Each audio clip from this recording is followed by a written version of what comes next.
If you have teenagers living in your home, or you will eventually have teenagers living in your home, I want you to listen to this.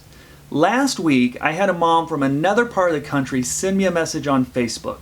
And even though she told me I could share her story with you, I'm still going to change her name to Jill because I want to respect her privacy, because Jill was very honest and she told me actually what was going on in her home. Now, Jill has 4 adolescent daughters. And one of them in particular is giving her all kinds of trouble.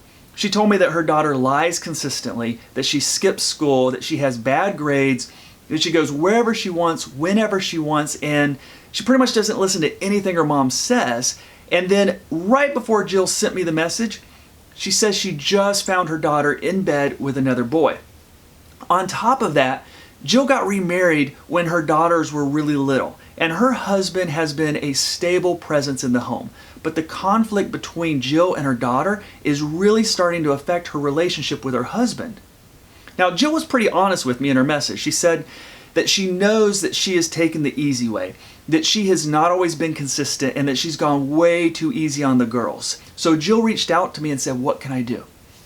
All right, Jill, I've got 3 points for you that are going to help you out with your daughter. The first one is I want you to take a look at yourself.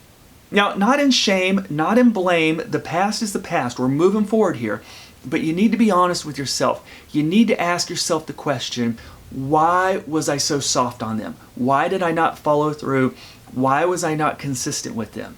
Was it because you felt bad because they had gone through a divorce? Was it because you didn't want conflict between you and them? Or maybe it was you just felt cruel when you gave them a punishment and you followed through with it.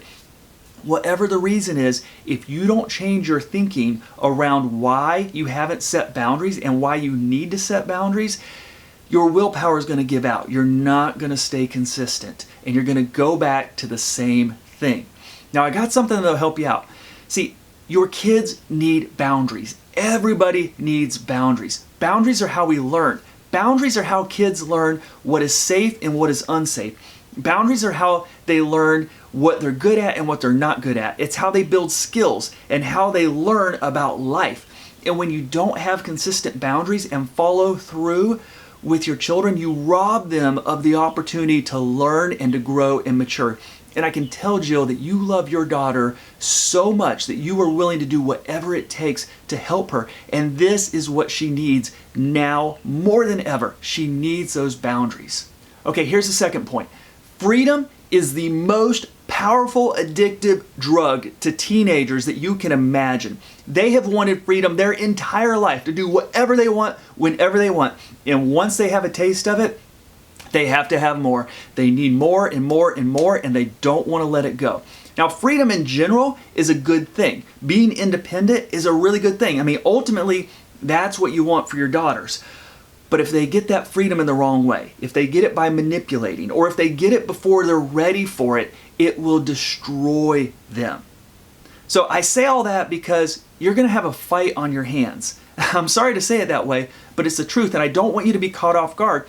I see so many parents who they say, okay, I'm going to set boundaries and I'm going to be firm and I'm going to be consistent. But when their teenagers resist them and they don't want to give up that freedom and get their freedom in the right way, the parents, they give in. They just weren't prepared for that level of resistance.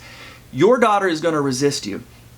And she's going to resist you until she knows that you are not going to give in, and that the reason that you're not going to give in is because you are helping her learn. You want her to be successful in life. You want her to have a great life. You love her and you care about her, and you're not going to give in. And you got to fight because you have given in, so she's going to expect it that she's going to get her way. You have to stay firm.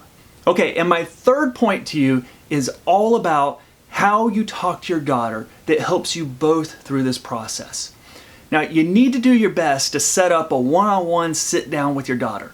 And when you do, take a moment and acknowledge that you know that you had a part in how things got the way they are, that you were a little too soft, that you gave in too much, and she got a little bit too much freedom before she was ready to handle it.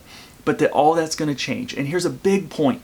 You tell her it's going to change because you love her, because it is your job to make sure that she knows how to handle life. And then you outline some of those things. You say, It's my job to make sure that you know how to manage your responsibilities, that you know how to handle boys and not be taken advantage of by boys, that you have self-discipline and you can take care of the things that you need to take care of, and ultimately that you grow up in a way that you know how to be successful. It is your job to do that, and that's why you're going to be consistent. And let her know what the rules are. Let her know where the boundaries lie, and from that point forward, tell her this is how it's going to go and I'm going to enforce it. Now, when she pushes back, and unfortunately, she's going to push back, she might say, I hate you, I don't care about you, I don't want your help, I don't want you in my life. Why are you doing this? You come back with the same answer. You keep it short, sweet, sincere, and simple. And you say, because I love you and it is my job to help you out. And when you learn how to handle this freedom better, then you'll be able to get more freedom. But this is how things are going to be. And don't get into arguments with her. Anything that she's talking about that is trying to get her way, that involves you backing down or giving in, that is bait for an argument. Don't even participate in it. Come back with the same thing.